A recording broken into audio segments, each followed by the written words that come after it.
Bonjour à toutes et à tous et bienvenue dans les podcasts de Prodié Santé. Un ensemble de podcasts qui revient sur les parcours atypiques de nos médecins que nous trouvons inspirants et que nous voulons partager avec vous, les actualités de l'entreprise ou encore les profils de nos employés.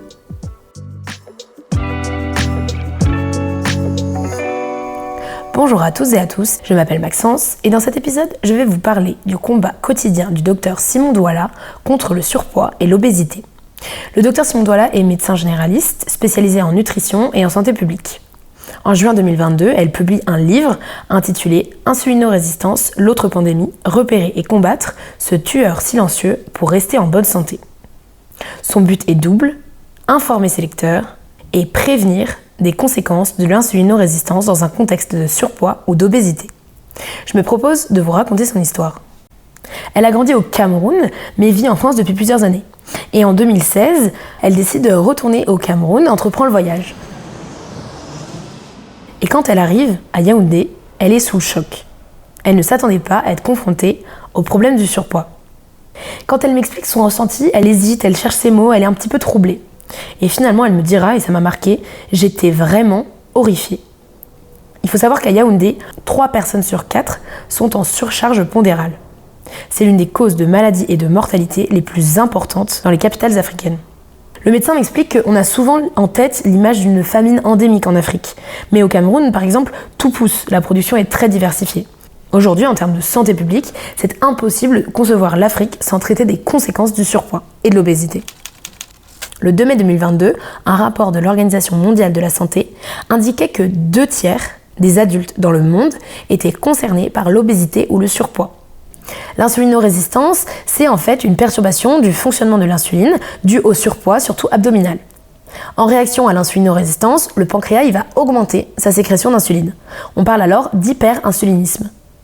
Ces phénomènes ont pour conséquence une perturbation du fonctionnement de plusieurs organes et il en résulte des pathologies potentiellement mortelles. Le diabète de type 2, les cancers, la dyslipidémie, l'hypertension artérielle, on a aussi eu des cas aggravés de Covid-19, bref, la liste est longue. C'est avant tout donc un enjeu de santé publique. Mais ce qu'il y a, c'est que ce n'est pas tout. C'est aussi un problème socio-économique. La maladie est en partie liée au mode de vie des individus, qui s'est sédentarisé ces dernières années.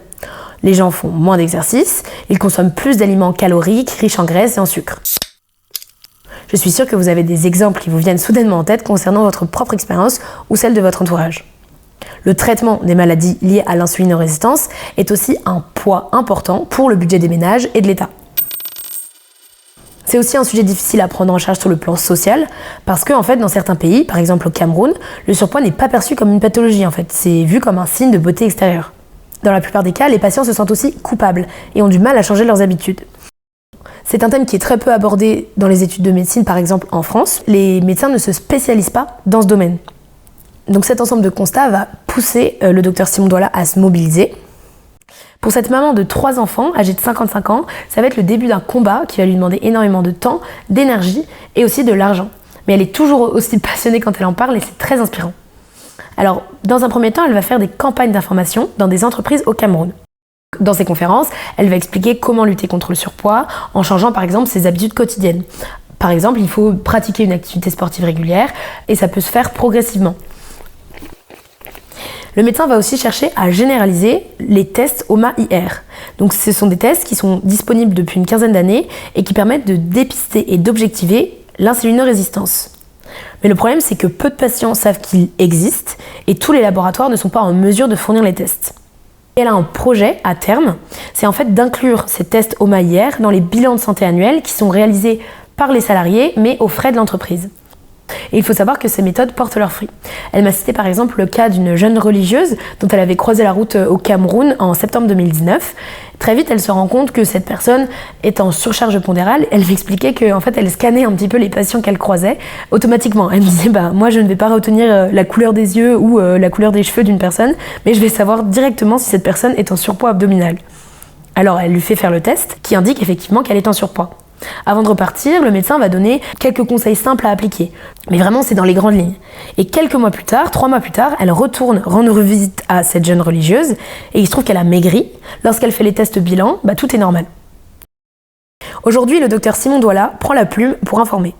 Dans sa tâche, elle a été assistée d'une écrivaine diplômée de Sciences Po pour rendre son information accessible à tous. La prochaine étape de son combat, c'est une association qu'elle veut créer à l'échelle du continent africain pour lutter contre le surpoids. Je vous remercie d'avoir écouté ce podcast. Nous sommes fiers de soutenir ce projet du Dr Simon Douala. Nous nous retrouvons le mois prochain pour évoquer la solution innovante du Dr Vinchen pour aider les victimes d'agressions sexuelles à Mayotte, le 101e département français.